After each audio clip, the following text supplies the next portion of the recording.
مقام شراف پر امام حسین کے کاروان سے آ کر کے ملتا ہے اور ان کی حالت کو دیکھ کر امام حسین نے حکم دیا کہ مشکیزے کے دہانوں کو کھول دیا جائے، اور نہ فقط حر کے لشکر کو پانی سے سیراب کیا جائے بلکہ حر کے لشکر کے جانوروں تک کو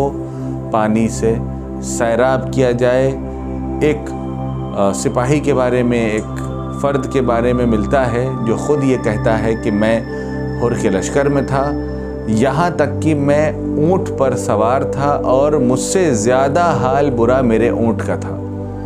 یہ خود وہ اس فرد کا بیان ہے، اس سپاہی کا بیان ہے۔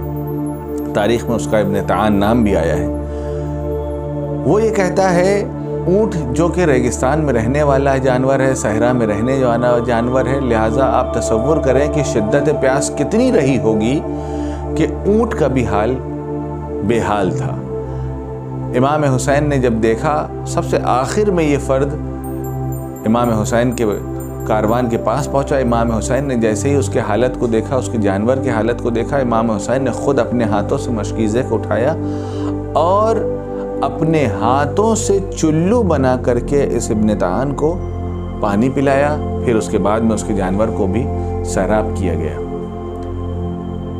اس کے بعد یہ واقعہ ظہر کے وقت اذان کے لیے جناب حجاج کو بلایا گیا، اور حجاج بن مسعود ان کا نام تھا، ان کو بلایا گیا، ان کو کہا گیا کہ وہ اذان دیں، کیونکہ یہ مؤذن امام حسین علیہ السلام تھے۔ انہوں نے اذان دیا، امام حسین نے خطبہ دیا اور جناب حر سے یہ پوچھا کہ کیا تم علیحدہ نماز پڑھو گے یا ہمارے ساتھ نماز پڑھو گے؟ جناب حر نے کہا کہ یا ابن رسول اللہ، ہم آپ کے ساتھ نماز پڑھیں گے۔ جناب حر نے اپنی تمام فوج کے ساتھ امام حسین کے ساتھ نماز ادا کیا۔ اس کے بعد امام حسین نے خطبے میں اس بات کی طرف اشارہ کیا کہ میں اپنی مرضی سے کوفے کی طرف نہیں جا رہا ہوں، بلکہ امام نے اپنے ایک صحابی سے کہا کہ جاؤ ان 2 بورے کو لے کر کے آؤ جس میں اہل کوفہ کے خطوط ہیں۔ صحابی نے دونوں بوری بھر کر کے جس میں خطوط تھے، خط تھے، لیٹرز تھے، ان کو لا کر کے رکھ دیا اور لشکر کے سامنے کہ دیکھیں کہ ہم اپنی مرضی سے کوفہ نہیں جا رہے ہیں بلکہ ہمیں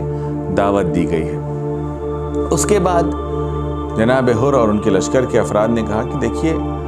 ہم صرف اور صرف اپنے امیر یعنی والی کوفہ کے حکم کو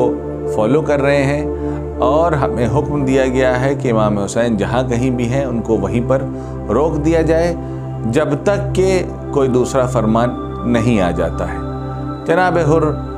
امام حسین نے اس بات کو سنا اور اس بات کو اگنور کیا۔ ان کے صحابی میں سے ایک صحابی ہیں جناب گویا زہیر بن قین نے کہا، اور ایک روایت میں زہیر بن قیس بھی ملتا ہے، صحیح غالباً زہیر بن قین ہے۔ زہیر بن قین نے کہا کہ مولا ابھی ان کی تعداد کم ہے، حالانکہ ہماری بھی تعداد کم ہے، لیکن ہمیں اس بات پر بھروسہ ہے کہ ہم ان کا کام تمام کر سکتے ہیں اور اپنی منزل کی طرف آگے بڑھ سکتے ہیں۔ لیکن امام حسین نے حکم دیا کہ دیکھو زہیر، ہم جنگ کا آغاز نہیں کریں گے، اور آخر میں یہ طے ہوا کہ امام حسین کے ساتھ ساتھ جناب حر کی فوج بھی دھیرے دھیرے آگے بڑھے گی، اور جناب حر نے کہا کہ دیکھیے میں آپ کو اجازت نہیں دے سکتا ہوں کہ آپ کوفے کی سمت بڑھیں، لہٰذا ایک ایسے سمت میں، ایک ایسے ڈائریکشن میں بڑھتے ہیں جو نہ مدینے کی طرف واپس جائے گا اور نہ آگے کوفے کی طرف جائے گا۔ لہٰذا امام حسین کے ساتھ ساتھ جناب حر بھی آگے بڑھنے لگے۔ اگلی منزل پر چند صحابی ترمہ بن عدی اور نافع بن ہلال، ان کے ساتھ 4-5 لوگ آ کر کے ملحق ہوئے۔ پہلی ماہ محرم کے یہ تمام واقعات ہیں کہ جہاں پر حر کے ساتھ ملاقات اور چند افراد، چند اصحاب نافع بن ہلال، جن کا ذکر شب عاشور میں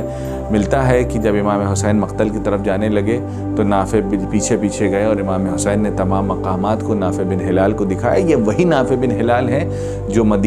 جو کوفے سے کچھ اصحاب کے ساتھ امام حسین سے پہلی محرم کو ملحق ہوئے تھے، اور یہ وہی اصحاب باوفا ہیں جو امام حسین کے ساتھ آخر دم تک موجود رہے۔